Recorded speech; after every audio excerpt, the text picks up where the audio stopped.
you give me your full name, please? Beverly Gale Allitt. Your date of birth, please? 4th of the 10th, 1968.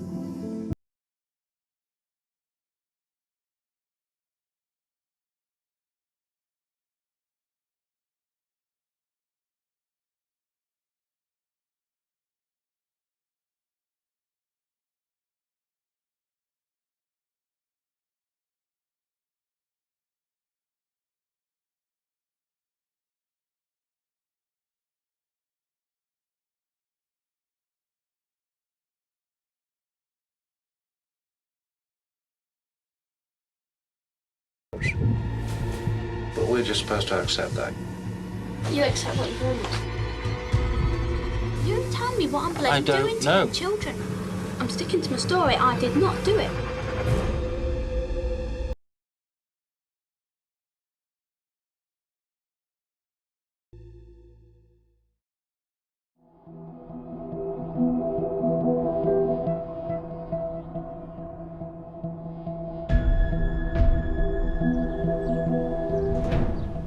I look back over my career and people ask what's the story I'd most remember. And I think anyone from my era, it'd be 9/11, it'd be the sort of standout story. But if you take that out of the equation, it would be Allitt. Just the fact she was a nurse and she was deliberately harming babies and young children. On all them times I was on duty, and do you think I'm going to be so stupid to keep doing it? I don't know how stupid you are, one way or another. I've been there for a lot of the occasions when these babies have gone off. A lot of them, probably apart from about 3 of them, which I haven't been there for. And they all keep saying, "Oh, you've got something on you," but does it? But when it happens, I feel like I want to leave, because everyone sort of looks at you and looks to say, "Oh, are you doing something to them? Are you feeding them wrong?" Or are you making mistakes? I hope not.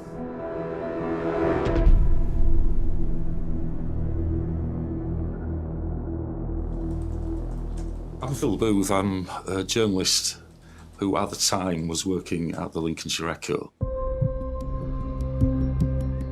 We first found out about the case because I knew Neil Jones very well, who was a police officer working out of Boston at the time.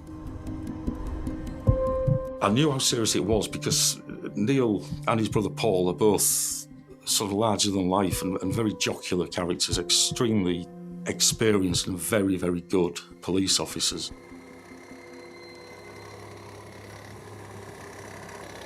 Switch her off, come on. Oh. Hi then, how are you? All right, mate, how are you?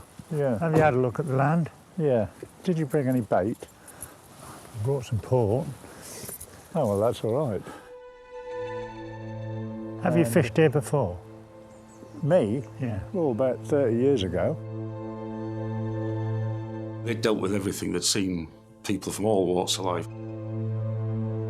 I mean, Lincolnshire was never a sort of criminal hotbed, really, but they'd seen enough at Neil and Paul. They knew what people were capable of. But Neil was, I think, quite shocked at what they were finding out. As they found out more, he got more and more bewildered by it, I think. We both joined the police force basically on the same day. If you remember, there was 23 incidents, there was 13 children over 8 weeks. Well, the chart on the wall that we'd got at that time was on Paul Crampton. That's right. The whole of the inquiry was centred on Paul Crampton because that was the only one that Professor Hull had give evidence of. Yeah, but Neil, I'm just telling you that the only one we had on the board was Paul Crampton. Yeah. And the chief came along and I took him through the whole chart, and at the end of it he said, "Jonesy, you're chasing rainbows." My name is Daniel Allen. I'm a freelance journalist.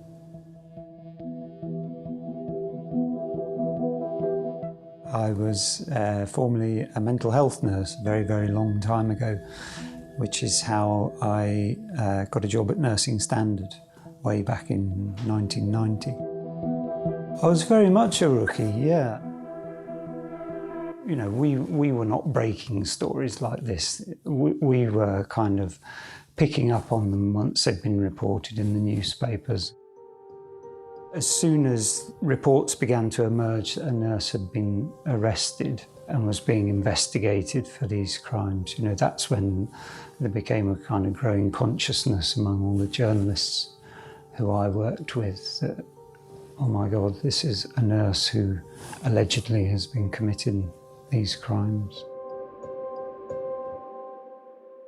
I likened all the things she did to a kind of a spree killing event rather than a serial killing, because she was in this one emotional place that she never came down from.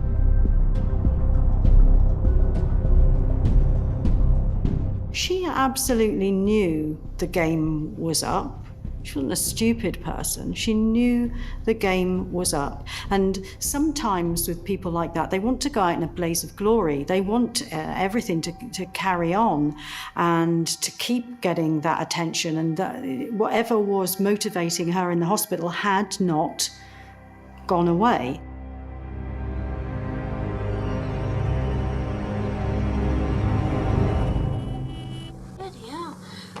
Get it through to nobody, and I tell you what, no matter what you say, I'm sticking to my story. I did not do it, and that is the whole bloody truth, and it'll always be the truth. You'll never get another word that you won't hear nothing about that from me. But it's in your interest. If it is what I suspect, or the line of question I'm taking, it's in your interests not to tell the truth, isn't it? Not to tell the truth. I'm telling the truth. If what I suspect is the truth, i.e., you administered something unlawfully to Paul Crampton, or caused some illness for these other children, I didn't. It's in your interest not to tell the truth, isn't it? No. Isn't it? No. I'd tell the truth. I'm not going to lie to you. I don't think you can't understand the question. If you talked to her about a medical problem or what was happening, she was straightforward, answered the questions.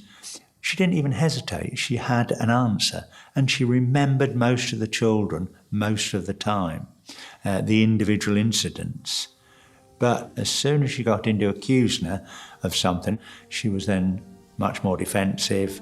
I've not done this, I never would hurt anybody, this will ruin my career, and I don't want to ruin my career, this is my life, and all the rest of it.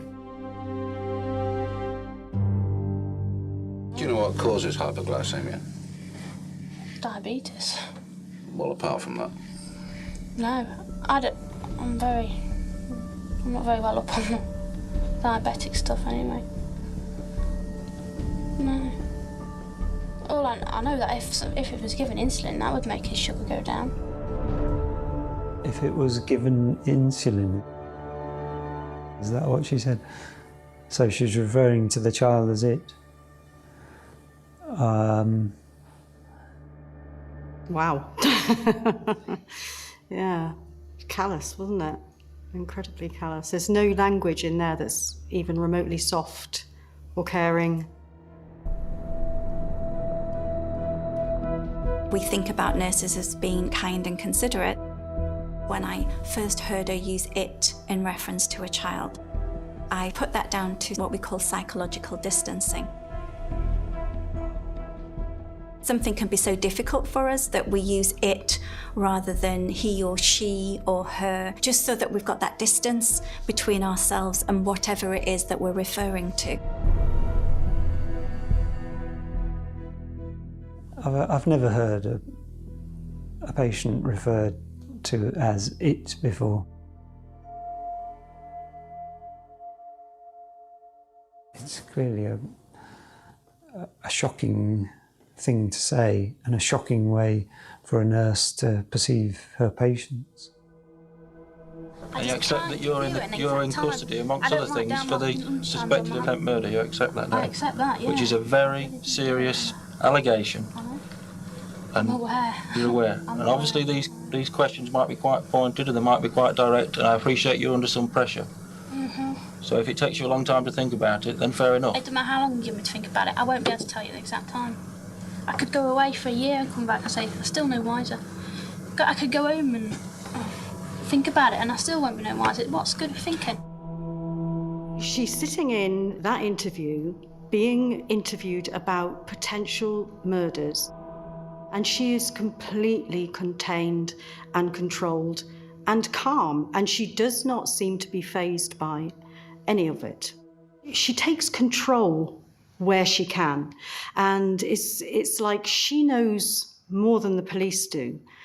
And at some level, it's almost like she wants them to know that she knows more than they do. And she's quite happy to correct them, to talk over them. So she's almost like the dominant person in the room. Sick and fed up of being in it. Nobody wants you to say anything you've done that you haven't. At the end of the day, everybody wants to get to the bottom of this and get the truth. I know, and so do I. And I'll tell you what, when I found out who bloody did it, having me in here all this pissing time, I'm fed up. Didn't she show a little bit of herself there? She did. The anger does reveal her, doesn't it? That clip shows her losing her control, losing her calm. And some of that arrogance and anger comes out. That inflection on the word me. Got me here pissing about. I think that shows more than anything in any of the interviews the real Beverly Allitt. Me. I'm the important one. We're talking about dead children and she's saying, you're keeping me here.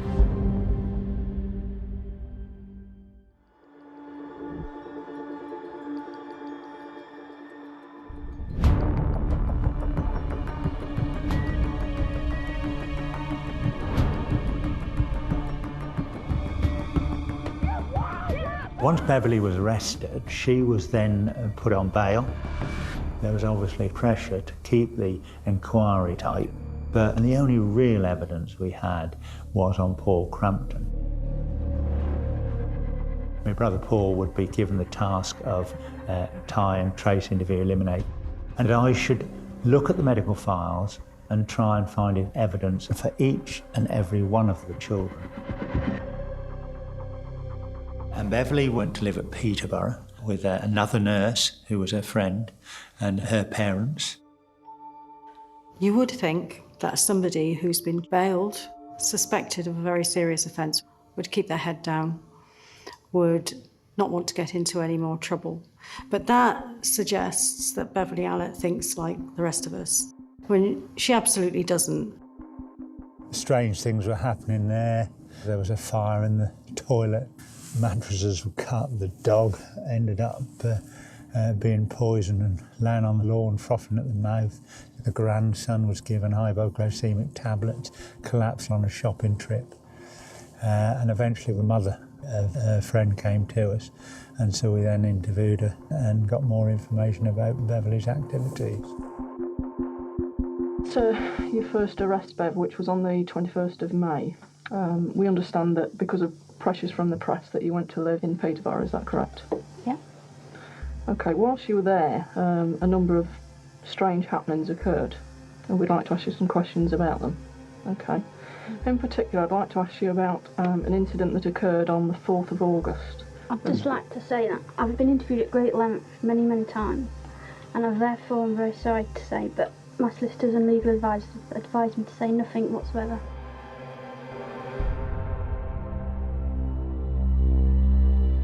But we wasn't even aware of these things were going on until obviously it got too much for the family to cope with, and then we were told, and then she was rearrested for those cases. Together with the other one, which we found, which was Dorothy Lowe, which was the 80-year-old lady in a nursing home.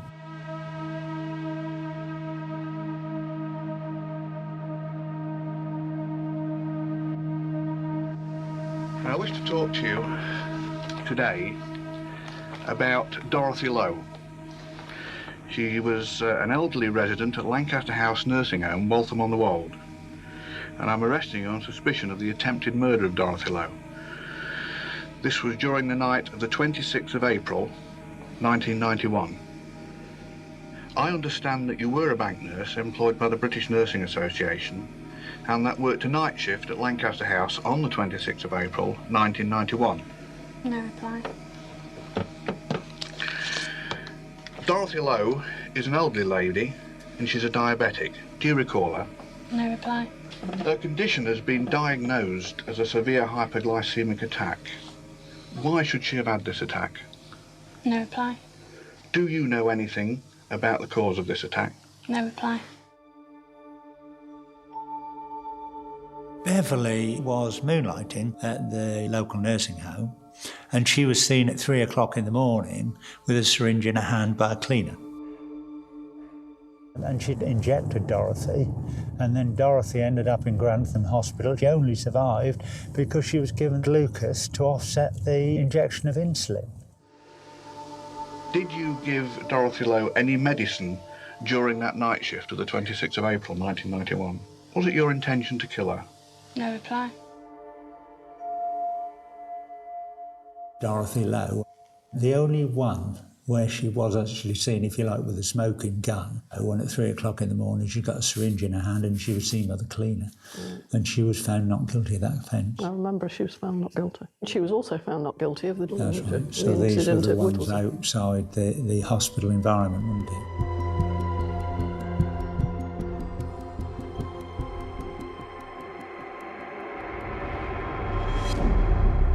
After she was charged, she was kept in the police station at Grantham overnight because she was due at Grantham Magistrates Court the next morning. Bizarre, basically, is one word to describe how she was when she was charged with these offences. It included 4 murders of children, 9 attempted murders, 9 offences of GBH with intent, and she stood there as if you were just reading out a train timetable or something to her. There was no emotion on her whatsoever, no reaction whatsoever, no comment, nothing. It's as if, well, there was nothing in her mind to me that was emotionally, that was coming into force, accepting what she's done, because I don't think she had any emotion at all.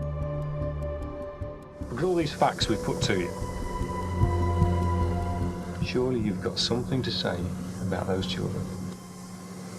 No reply. I went home that night and I couldn't sleep because of all this that was buzzing around in your mind. I remember laying awake half that night thinking about it.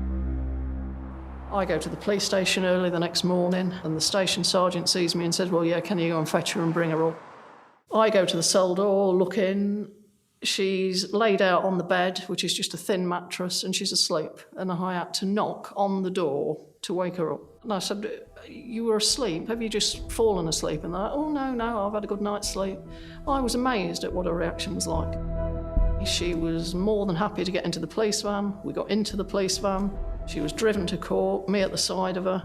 And whilst I'm sort of sat in the background trying to avoid all the press and didn't want my photograph taken, she's leaning, looking out of the van this way, that way, with a smile on her face. Really enjoying the moment. Today, the police said when Allitt was arrested, she remained calm and composed at all times. We first heard of the name Beverly Allitt around the time of the arrest. We knew obviously nothing about her. That quickly changed when we went to Grantham to find out who she was.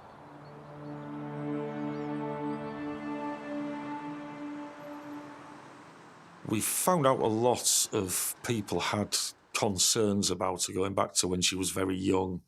There'd been various incidences that were not in themselves serious, but had made people concerned and thinking there was something not quite right about Beverly Allitt.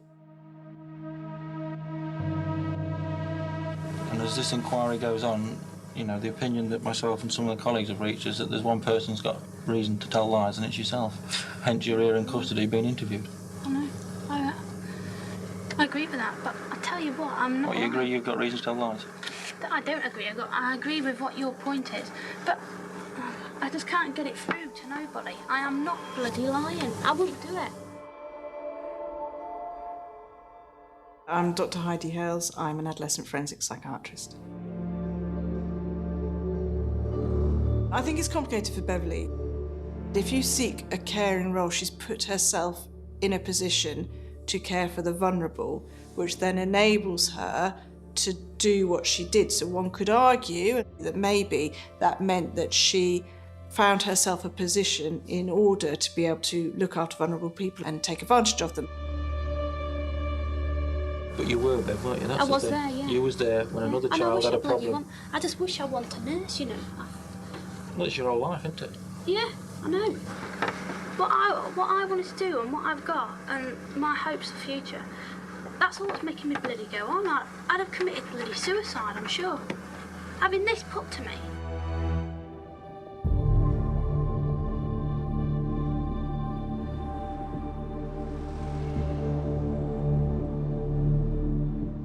Initially, Beverly was at the Pilgrim Hospital at Boston.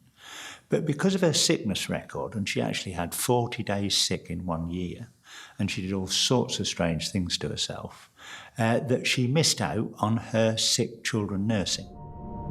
Grantham Hospital was struggling for nurses, and they were advertising for a staff nurse, but they couldn't get a staff nurse. Doors were kind of open for her to find a way to get her to become a nurse without proper checks being done. I think she was given a contract as a qualified nurse before any police checks had been done, even though she was going to be working with children. Sickness record was not checked. References were inadequate. Lots and lots of corners were cut to get her onto the ward because they needed another pair of hands. The consequences of that were enormous.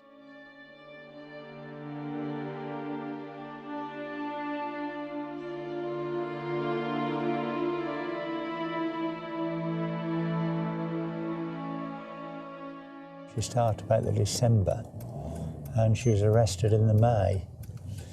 And I'm certain that if she had been left to her own devices, she would have carried on causing harm to these children. No matter what you say about no matter how much you don't believe me, and I know you don't, I don't care. What I say, that's all I've got to offer you. I can't do nothing but tell you the truth. I can't bloody lie to you. I'm not going to sit here and lie to you for days on end while I get questioned. Initially, when she came in, I said she was a young woman, but she never ever showed any, as if she was intimidated. Her head wasn't down. She didn't seem nervous. When these interviews ended, she turned into a bold, strong woman. You haven't got evidence to say I injected him. No, we've just got the... Well then, if you haven't got evidence to say I did it, I didn't do it. So there's no evidence to say I did do it, is there? When she looked you in the eye, you gave her the same stare back. I mean, I knew what she'd done, and I knew what I was facing there, but she wasn't showing any remorse, no empathy, nothing at all. It was just purely, you prove it. I wish to point out that I have cooperated fully with the police, having previously been available on the 2nd of July 1991 for further interview by arrangement between the police and my solicitors.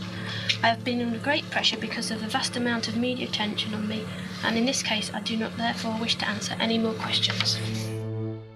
She was given the opportunity to give an explanation and say that this had been a mistake.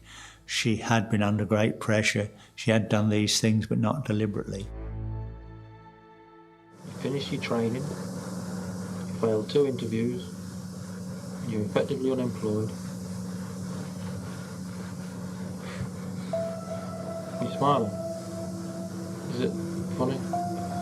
Is it, light-hearted? Don't you take the interview serious? No.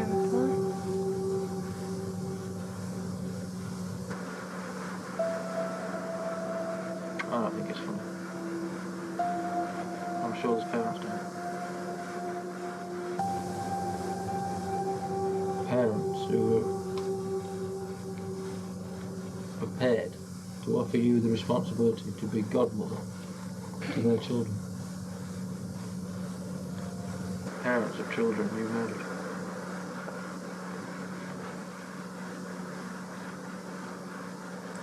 Have you got any feelings for them at all?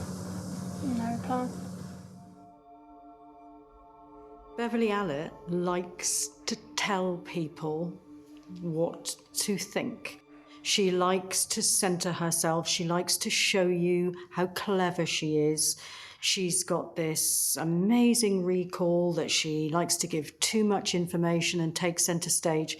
She would not have been happy with the advice to go no comment or to say no reply. But I think her solicitors did give her the right advice, because every time she opens her mouth, she trips herself up. This interview went on for, well, I did 5 hours, other officers did 2 or 3 hours, and we never got anywhere. And so it did get very frustrating early on, but when it came to no replies, you knew then that there was no issue, because she didn't want to answer, we'd got the evidence, and it was a matter for a court and a jury.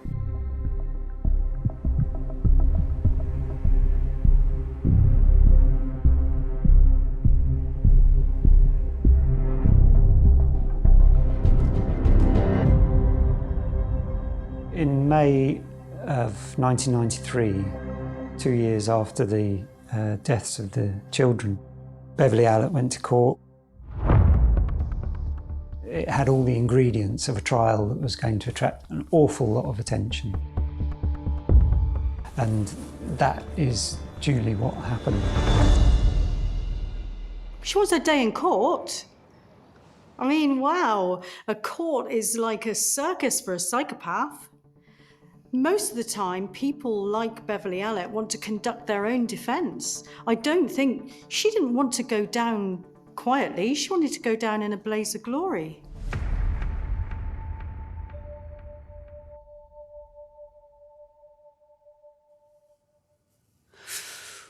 The trial was a difficult time, from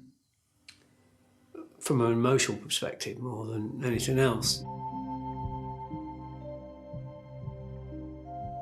Clearly there are parents in that court who had suffered tremendously at the hands of Allitt. They'd lost a child, so a very emotional experience. And clearly there was quite a press frenzy at the time. It was a very difficult and very emotional period.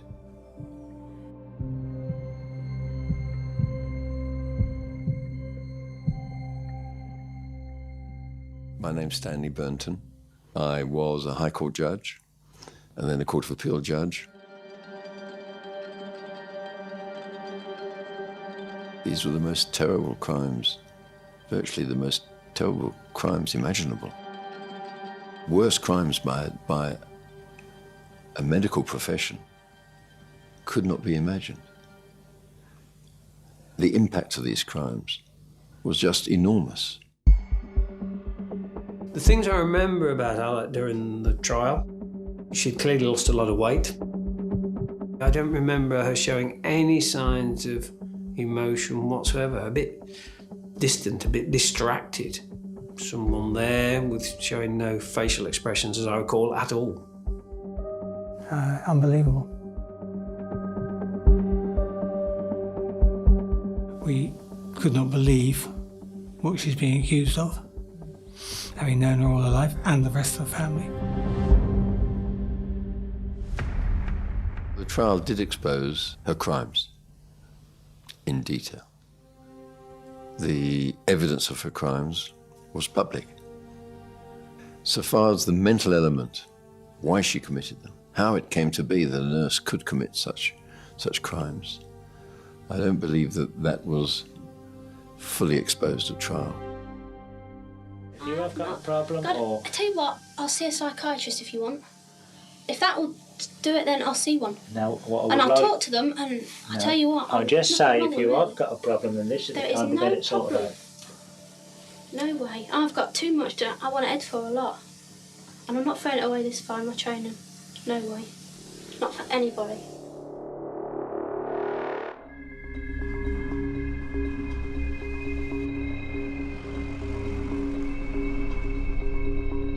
I think Beverly Allitt did love drama. She loved being at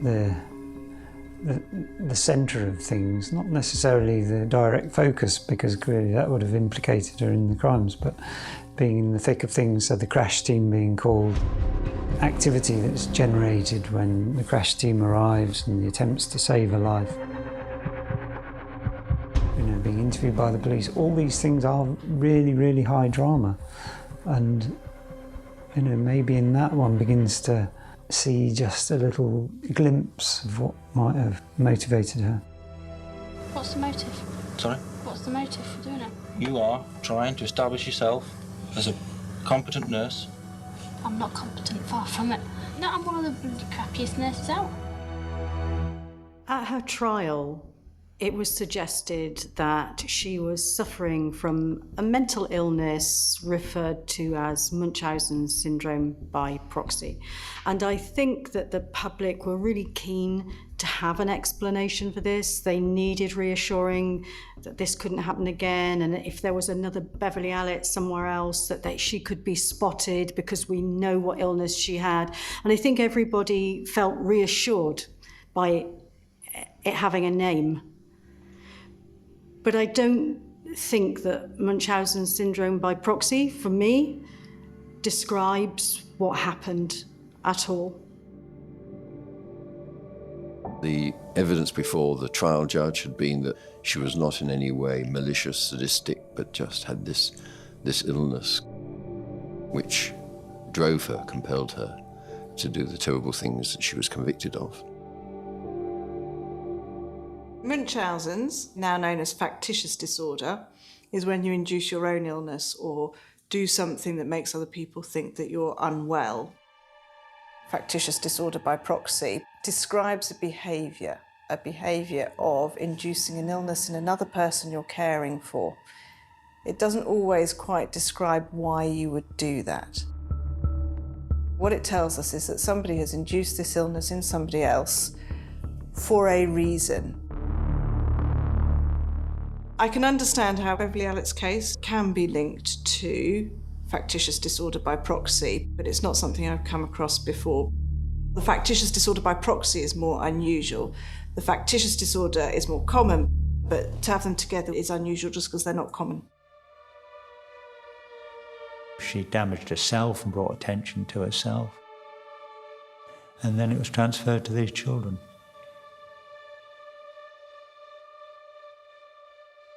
The jury came back to court today after 6 nights in a hotel to return their final verdicts. As they did so, families in the public gallery hugged each other with relief. "Lock her in a cage," shouted one woman. When the guilty verdicts came back, no one was really surprised. Having heard the evidence, I think everyone expected the guilty verdicts, and everyone was very relieved when they came back in. A minimum term of 30 years, which was then a very long time, determined by the trial judge. It's a life sentence.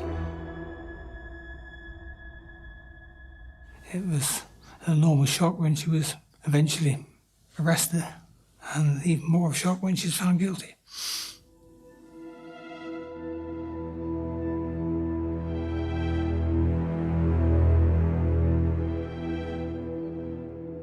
It fell to me to review the sentence of Beverly Allitt.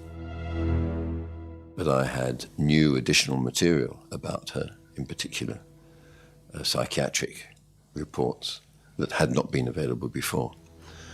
And I had arguments on her behalf, really seeking to reduce the 30-year period.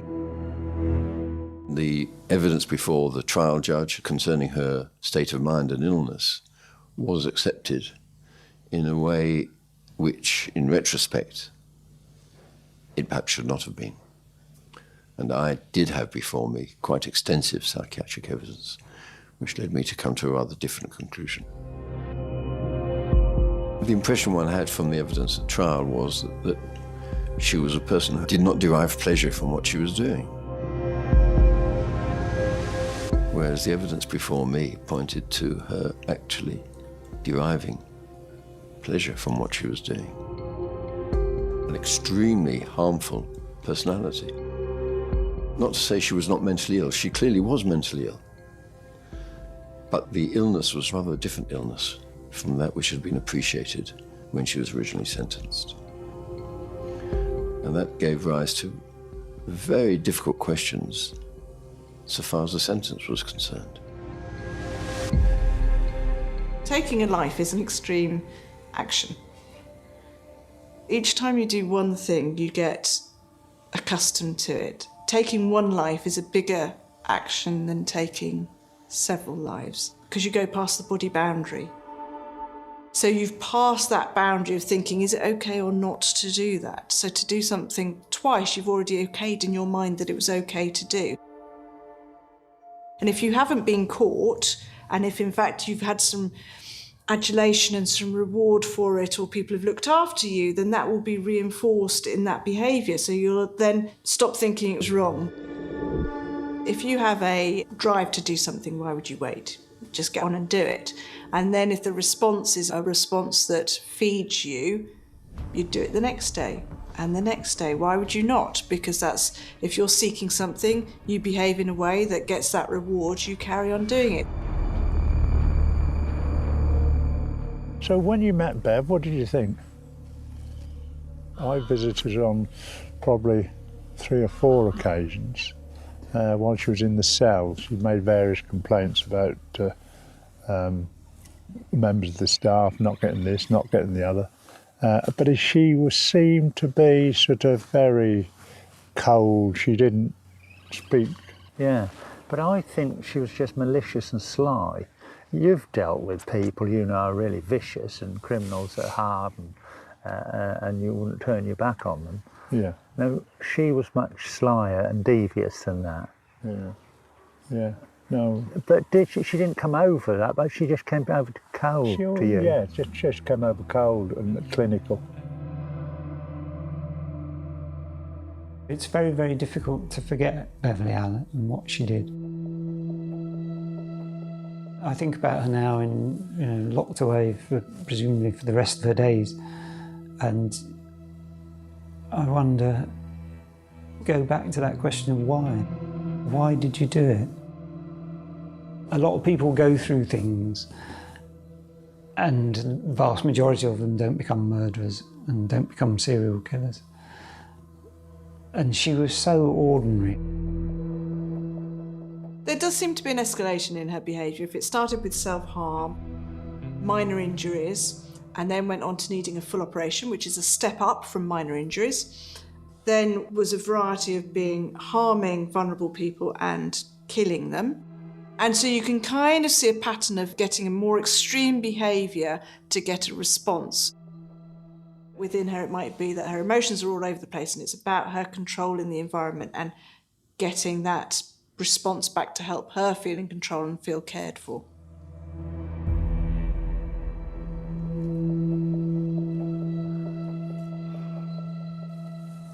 In a couple of years, she could come up for parole. I don't think she'll ever come out. She's a serial killer, and there aren't many people who callously attack defenceless, vulnerable children that they're supposed to be in care of. I think that if you think about a child killer, you'll think of Bev Allitt. Yeah. So I don't think she should ever come out. No, not do I. She's just evil. The responsibility for the crime, the evilness committed on the one hand, and mental illness on the other. That was what I tried to do in my judgment, and I arrived at the conclusion she entirely deserved 30 years incarceration, one place or another, for the crimes of which she'd been convicted.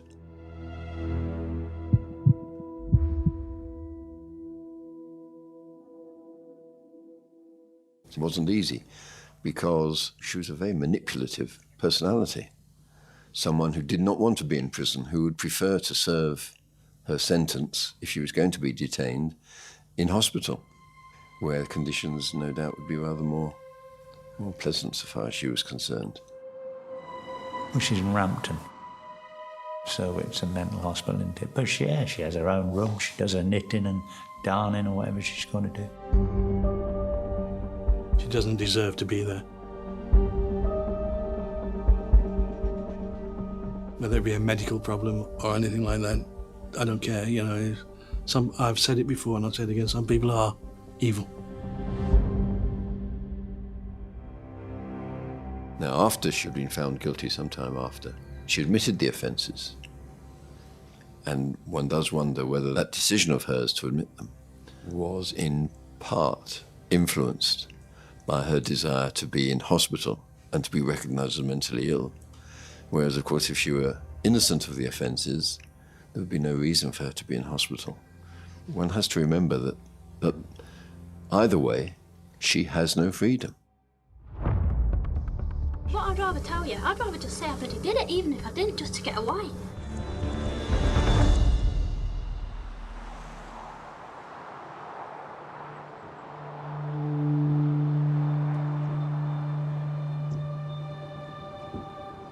At that time, that was the most significant inquiry that I'd ever worked on. And although I dealt with major inquiries, probably more so in the latter half of my career, this is the one that sticks in your mind and that you relive time after time again. And particularly for me, on her birthday, probably because of all the tape-recorded interviews. Because at the beginning of them all, it's always the name, age, date of birth and occupation. And the times I heard her birthday, the 4th of October 1968, and I can say with 100% that every year on the 4th of October do I think of Beverly Allitt. With all these facts we've put to you, we've spoken to you individually about each of the two of them. Surely you've got something to say about those children. No reply. Well, I saw Beverly Allitt as a rather pathetic figure, really, and when we listened to her medical evidence, we probably could conclude that these tragedies were inevitable. It's not the end of the story for the children who died, the parents of, and the families of the children who died. They bear that scar for the rest of their lives. We don't have to do. We can close that particular book, put it behind us, and move on with the rest of our lives. Not everyone can do that, and that's tragic.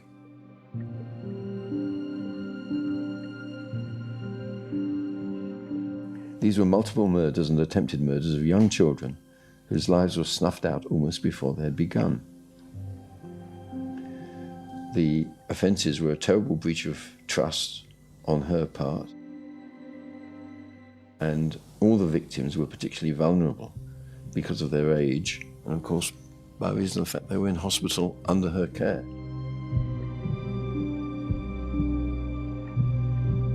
By her actions, what should have been a place of safety for its patients became not just a place of danger, but if not a killing field, something close to it. Perhaps you didn't intend to harm, or cause them serious injury, or indeed kill. Perhaps you were mistaken in the dose, or the administration of any drugs that you were given, namely insulin or potassium. Only you know that. We don't. Nobody under those other staff know, no doctors know, no parents know, no solicitors know, no policemen know. Only you know.